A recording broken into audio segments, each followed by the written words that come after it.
I think it's fair to suggest that most collegiate athletic teams have pretty good team chemistry.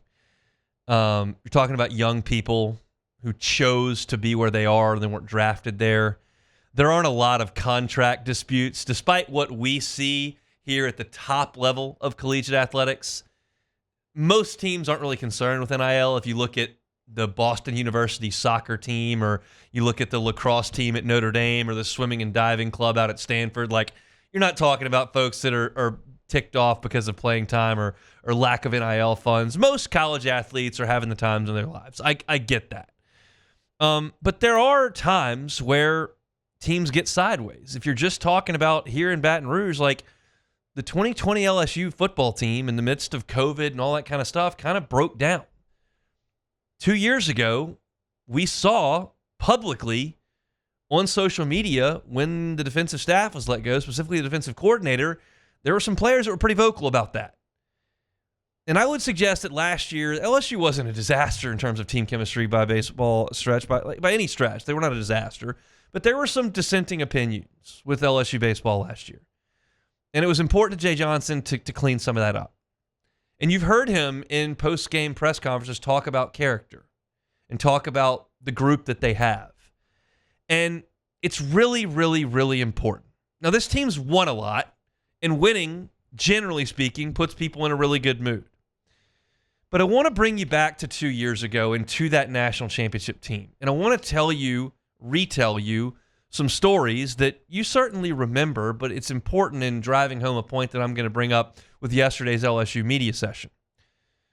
LSU had a group of players on that team that fought through significant adversity when it comes to on-field performance and playing time. Not everybody's Paul Skeens. Not everybody's Dylan Cruz. Not everybody's Tommy White or Trey Morgan.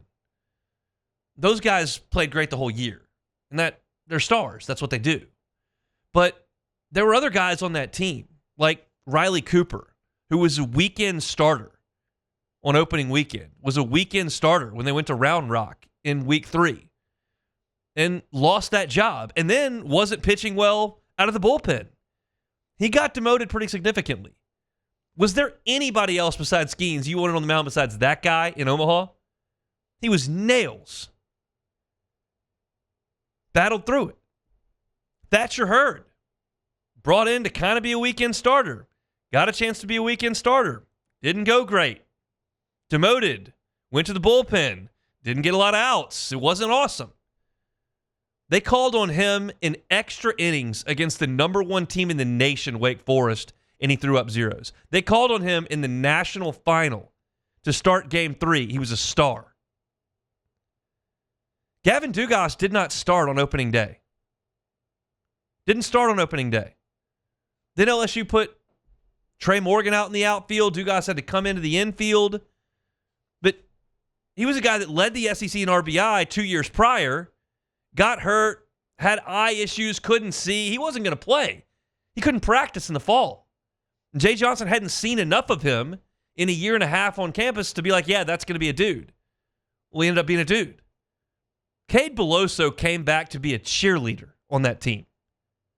Tore his ACL in a celebration, was going to go start his life, get a job, get married.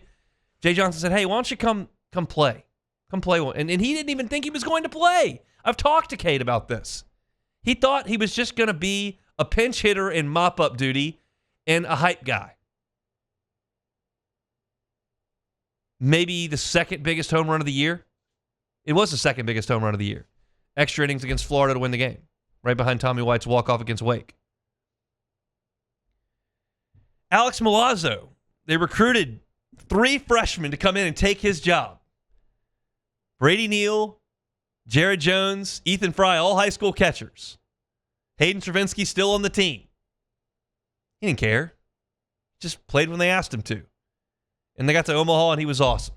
Unfortunately, broke his leg, but I think he remembers that pretty fondly now. Good story. Probably hurt in the moment, but good story. These are the stories of a championship team and the guts of it that made the team whole. And I heard some things yesterday that made me think about that. And they came from the 2 guys who might have the biggest beef with their role on this team. If you just look at talent and playing time.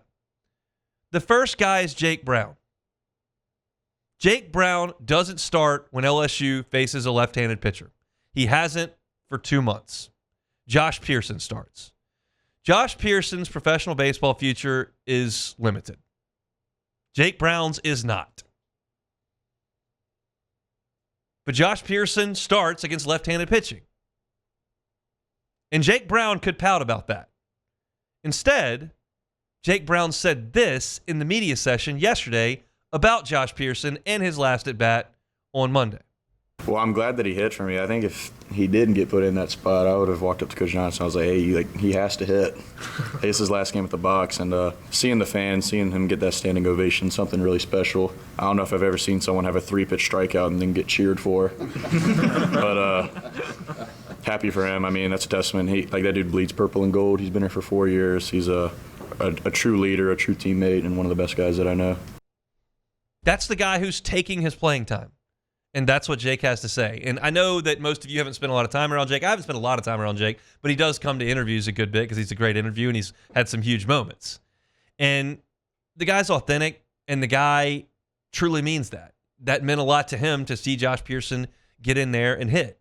And for Josh Pearson to take at-bats from Jake Brown and Jake Brown say he wanted him to get that last at-bat, that says a lot to me about what he means to this team and how Jake Brown views his own role on this team. Now, the other guy who started the year as a weekend starter in his draft year, a lot on the line for Chase Shores. And the decision was made 6 weeks ago that, hey, you're out of the rotation. Need you out of the bullpen. And look, starters are more valuable in the draft than relievers. They just are. And now Chase Shores profiles right now as a reliever. And this is what Chase Shores had to say about his role now that LSU is going to the College World Series. I mean, we're in Omaha. I'll go till my arm falls off, honestly. So, it really doesn't. I don't have a pitch count or anything. So, whatever Coach Johnson needs me to do, I'm going to go out there and get the job done. That means a lot. Being a reliever as opposed to an SEC starter theoretically could, hypothetically, cost Chase Shores $800,000. It might not, but it could. And Chase Shores just wants to go to Omaha and do something he couldn't do 2 years ago when he was in the dugout with his arm in a sling and go out there and help the team in the College World Series. And again, I don't expect Jake Brown and Chase Shores to come up in front of the media and take a question and go, well, the coach is a moron, and I'm way better than these two dudes, and they ought to let me play, and it's probably going to cost us our season, but whatever, it's his call. I'm out of here next fall anyway. They could theoretically say it, but they're not. So I understand that part. But I do get the sense in watching this team from afar, in talking to them twice a week, in speaking with Jay Johnson in press conferences, in watching them in the dugout, and all, it feels like this team is one. It feels like this team is together. And that's an important thing. I would stand to guess that the other 7 teams feel very, very similarly. But this is the one I cover. And these are the quotes I got from yesterday. And these are the stories I know. And when I've been told that last year there were some dissension in there, and then you see what the result is this year, and you kind of wonder why last year was clunky for a good bit, and you see that they haven't had those sustained issues this year, it just makes you sit there and go, okay. But that team got on the plane to go to Omaha this morning in a really good mental place. Now, if Cade Anderson gives up 5 runs in the second inning and LSU gets no hit through 6 innings by Zach Root, we have a different discussion about their mental headspace currently. But right now, as they get on that plane and go, they're about as talented as anybody that's going up there, and they feel like they're as together as anybody that's going up there, and that is all you can ask for this time of year. There are a lot of teams that would trade places with where LSU is right now, and I feel like this team's in a good spot mentally, and I liked what I heard from them, and it brought me back to the stories that I know about for that 2023 team.